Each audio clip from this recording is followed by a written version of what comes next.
So I've shared with the congregation before about how I came to Koloa Union Church 4 years ago.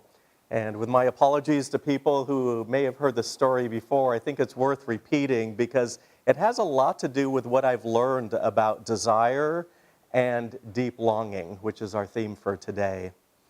About 5 or 6 years ago, I was meeting with a spiritual director, and in the Christian tradition, a spiritual director is somebody that you meet with on a somewhat regular basis. For me, it was about once a month. And that person's intent is to help me discover how God is showing up in my life and in all of its many aspects and ways of being. And so I was meeting with Darlene, my spiritual director, and this was, like I said, about 5 or 6 years ago, and I said, Darlene, I feel like it's time for a change in my life. I don't exactly know what that means, but I explained to her how I was working at a church half-time, 20 hours a week, and sometimes it ended up being a little more than that. I was also consulting in the area of fundraising and stewardship for churches and nonprofit organizations, and sometimes that was a full-time job. I was also trying to finish a book that I have since finished and published, and I was trying to develop more of a pattern of watercoloring more often. On top of that, there were some other things I was involved in, but I just felt like I was tired almost all the time.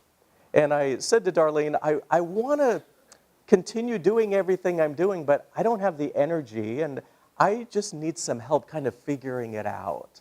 And she just said like that, well, what would bring you the greatest joy? And I had to say, I don't know. And as I thought about all the different things I was doing, my ministry at the church and my consulting and my writing and editing and my watercoloring and all the other things, I said, there's joy in all of it. And she said, well, how are you going to figure out where the greatest joy is? And I said, I don't know, but I'm committed to spending some time with that during the next month and working on it, trying to figure out how God might be showing up with joy and where my joy might be as I'm kind of figuring things out, because I knew that I didn't want to just be tired all the time, because I knew at some point I would burn out. So here's what I did. I decided on Sundays and Mondays I was going to devote 8 to 10 hours to my church, and by the time I went to bed on Monday night, close to 20 hours worth of work would be done. And the church really only expected me there on Sundays and Mondays. Sundays for church and Mondays for office hours. Tuesdays was consulting. And fortunately, this was the beginning of December. And if you know anything about financial consulting and fundraising for nonprofit organizations, most people don't want to see a consultant the whole month of December and a good part of January. They're just too busy dealing with the holidays. And so I figured I can probably put in about 10 hours a week during the next couple months, and that's probably all I need to do. So that's how I spent Tuesdays. Wednesdays, I spent on my book. I had pretty much had it written by then, but I was still doing a little editing and organizing and figuring out what pictures I wanted to go into it and talking to the publisher. But Wednesdays, I devoted 8 to 10 hours just to the book that I was writing. And then Thursdays was my watercoloring day. I would get up in the morning and watercolor all day long. Fridays was catch-up day, so I would do a little bit of this and a little bit of that, and if I had time, I'd watercolor a little bit as well. Saturday, I was going to take the day off. I wasn't going to do any of those things. I was going to go for a walk at the beach. I was going to hang out with friends. I was going to sit around and read a book, or maybe do nothing at all. But I was going to take a day off every week, no matter what. And then Sunday, the pattern would start all over. Well, it didn't take very long, about a week or two, I realized that there were certain things happening that were so obvious to me, and I thought, why weren't these things obvious before? And it was because I wasn't paying attention. One of the things I learned was that when it came time to eat, or the end of the day, I was ready to quit whatever I was doing. As much joy as there was in all those things that I was doing, it's like, well, I'm hungry, I'm out of here. Or, you know, it's time to just kind of close down shop for the day.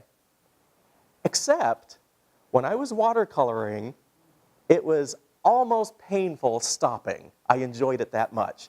It didn't matter how hungry I was, whether it was for lunch or dinner, if it was the end of the day. It's like I just wanted to keep watercoloring. And I was paying attention to the joy, and I thought, there's so much joy watercoloring, and yet many weeks go by where I don't watercolor at all. And so I was paying attention to that, and I thought, okay, something to talk to Darlene about, my spiritual director. The other thing is church was very much like that as well.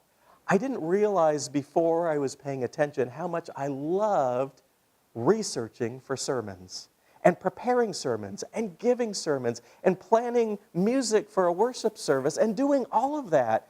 I just loved doing it. Now, the other things, there was joy, but not nearly as much as watercoloring and doing pastoral ministry for a church. The other thing that I discovered is I loved my day off. It was so nice giving myself permission to not work 7 days a week. And that's the one thing that I still struggle with. There's my little confession. But all of a sudden, I realized there was some clarity simply by asking, how is God showing up in all of this? And where is the joy? So the next month, when I sat down with Darlene, I said, guess what? I've got it all figured out. And I shared with her what I discovered about the joy. And she said to me, well, what are you going to do about it? And I said, I don't know. You're the spiritual director. What am I supposed to do? And she said something like, well, how about if you just spend some time during the next month putting together a vision for yourself? Imagine your life with all the joy that you could possibly imagine. What would that life look like? That was actually a lot of fun. I enjoyed that exercise. And I realized that in my vision, I would wake up early every morning and watercolor for at least an hour. And then there would be a day every week where I would spend hours watercoloring. I also imagined myself at a church. I didn't know where at the time, but at a church where I just felt like people love me for who I am. I can show up and just be myself and share God's message with them, and I would feel appreciated, and I would appreciate them. I didn't know it was you yet, by the way. But I just imagined all of this, and then Darlene gave me permission. She said, well, I want you to focus on those two things, but I also want you just to imagine anything else that would bring you joy. So I said, well, if we're going to go there, I want to move back to Hawaii. In fact, I want to live close to a beach where I can swim most days. And, well, if we're going to talk about everything that would bring me joy, I would love having a yellow plumeria tree in my yard. I mean, I just wrote it all down, and then I put together a picture, kind of a collage, a vision board, so that every day I would read about what I was imagining for my life, and then I would look at pictures. So there's these visual images, and pretty soon, there was actually pictures of yellow plumeria, and I could actually smell them after a while just by looking at my vision board. And she said, imagine with all your senses what it would be like if you just lived this wonderful, joyful life. So, to cut to the chase, about a year later, I was talking to Naomi Giovanni on the phone. She called and said, we just saw your pastoral profile. How would you like to consider coming to Koloa on the island of Kauai? And we had a wonderful conversation. And then pretty soon I talked to Becky Sakimai. And then next thing I knew, I was here interviewing. And every step along the way, I just felt like this is my vision. This is everything I really wanted, but just didn't know it because I wasn't paying attention to where God was in it all, and I wasn't paying attention to the joy. One of the things I learned through this process is that not all desires are bad. In fact, somewhere in my upbringing, I was told, and I think this had to do with some of the churches in my childhood and young adulthood, that there's God's wonderful desires up here somewhere, and then there's our bad desires down here that we live with. And I had thought I had gotten over that. I had left that kind of theology a long time ago, but I realized there was something inside me that was still telling me that I was being selfish by paying attention to what I wanted. And through the process, I realized that, by asking what would bring me joy is actually a really good thing, because that's what I wanted for my son. That's what I wanted for the people that I love the most, to be truly content and happy, deep happiness and joy in their lives. And I thought, if I don't have any of that myself, I don't have any of it to give to them. Think about it. Do you know any really, really grumpy people that give you joy? I didn't think so. In fact, the people who have the greatest joy tend to give the greatest joy away. So, I came to this realization a little bit later in life than some people. But as I was reading the Genesis passage that Larry read for us earlier today, I realized that I was in good company. Abraham's name before God gave him the name Abraham, and Sarai, Sarah's name before God gave her the name Sarah, they were 99 and about 89 years old. And all they really desired in life was to have a baby. And they still didn't have a baby. And they knew that they were past childbearing age. And for some reason, God appeared. God showed up. And they paid attention to God and their desires. And they had a baby. As I read the story, it occurred to me that there was something about this passage that I hadn't caught before. God showed up. Now, in the previous passages where God spoke to Abram and Sarai, they heard God's voice. But in today's passage, God actually appeared. They knew God was with them. It wasn't just a voice. God himself was there. And they paid attention to that. And somehow, because they were paying attention, they got in touch with those deep, deep longings and desires that they had. And even though these particular desires were beyond expectation anymore because of their age, they had a conversation with God about them. And do you know that God blessed those desires and gave them that child? And in fact, they not only just had a kid, they had what Genesis says is exceedingly numerous descendants and many nations. Imagine that. This man that's almost 100 years old and this woman that's almost 90, getting everything they really, really wanted in life when it didn't look possible anymore.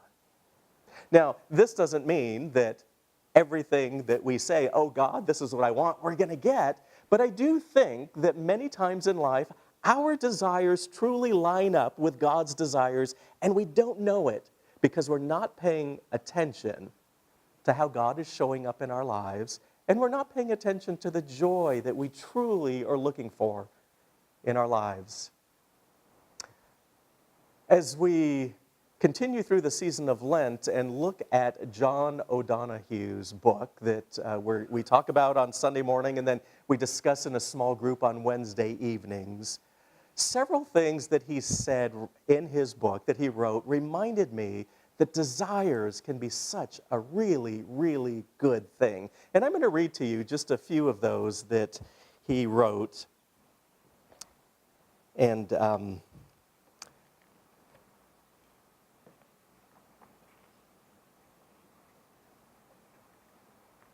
here we go. So John O'Donohue also wrote a book called Anamkara, which means soul friend. And I'm actually reading that book right now. I'm about halfway done, and I'm enjoying that book just as much as the Blessings book. But as I was reading this week what he was saying in Anamkara about the goodness of desire, I thought this just really hit home to me. And so I wanted to share these words with you first. John O'Donohue says, "It is human longing that makes us holy. The most beautiful thing about us is our longing. This longing is spiritual and has great depth and wisdom." Isn't that beautiful? And then in the book of Blessings, here's what he writes about longing. The human heart discovers its most touching music when desire and love inform each other.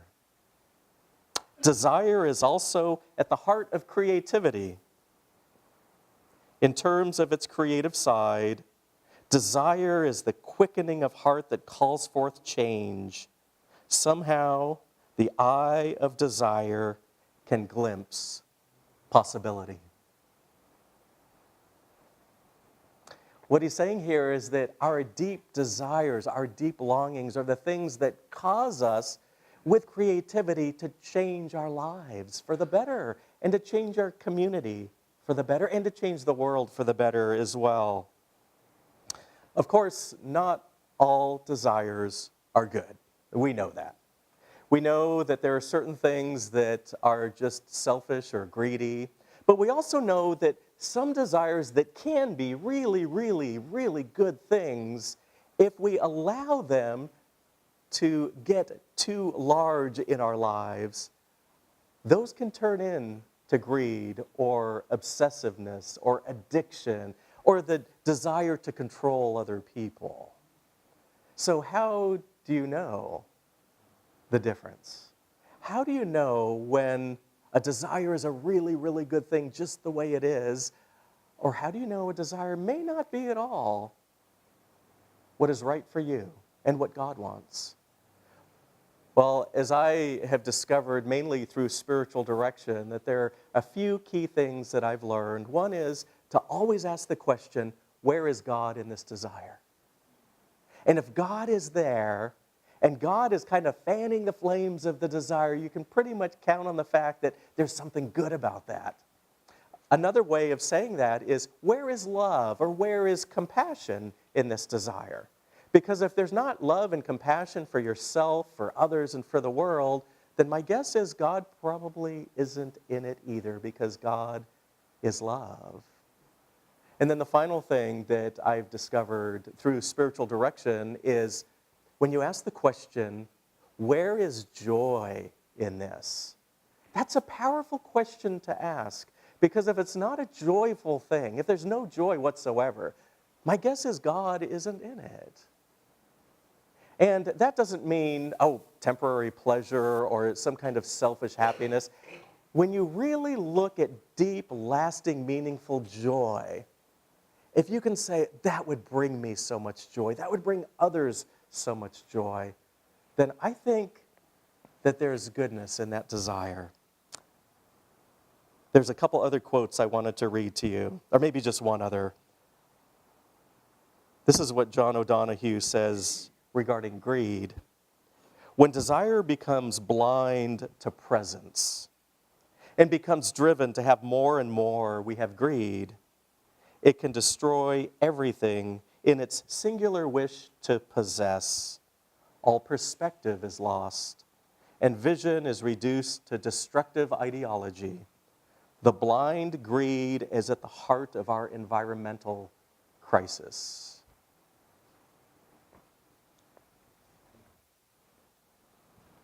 For me, as I look around, I know that we've got some issues in our time. It has just been heartbreaking these last couple weeks reading about the students who were killed in Florida at the high school. And I also listen to some of the things that people say about guns, and I just don't understand it at all. I know that there is greed in this world. As we listen to what some of the people, some of our politicians and leaders and pastors are saying about what certain people have rights to do. And I have to ask, at what cost? Where is God in this? Where is love and compassion in this? Where is the joy in this? It's not always easy figuring out the answers to those questions. But if we want to be a part of what God desires for this world, we must ask those questions and keep asking them and search for answers and talk to people about what we're coming up with for answers and what they're coming up with, knowing that we might disagree with them completely. But as we look at our political situation in this country today, we have people that are good people that just aren't even talking to each other. And I've been watching on Facebook how certain friends on Facebook and other friends on Facebook aren't friends with each other anymore because they disagree. And they see the other person as just bad, wrong, evil, because they disagree. And I just think, what would it be like if we can say, okay, we may completely disagree with each other politically or otherwise, but we have to respect each other's opinion, and we have to say, without any apology, what we believe God is calling us to do, what we believe how God is showing up in our lives, and how God is showing up in our desires, our deepest longings for ourselves, our communities, our nation, and where the joy is. As I listen to the news lately, I don't feel a lot of joy. And as I think about how some people have just given up, I remember the story of Abram, who became Abraham, and Sarai, who became Sarah, who should have given up from all human perspective. They were too old to have kids, but they hung in there. And as the Apostle Paul wrote in Romans, which Larry also read for us this morning, they held on to hope and they held on to faith. And my friends, I invite you to do the same. As you ask what your deepest desires are for your life, for your community, for the world, hold on to hope. Hold on to faith. And constantly ask, where is God in this? Where is love? And where is the joy? In closing, I would like to read to you one of the blessings that is in this week's chapter on longings and desire. This one is actually called For Longing. I'm actually going to read just a part of it because it's a couple pages long. But as you hear these words, may you receive them as my blessing to you. And may you take these words with you and bless others with them. Blessed be the longing that brought you here and quickens your soul with wonder. May you have the courage to listen to the voice of desire that disturbs you when you have settled for something safe.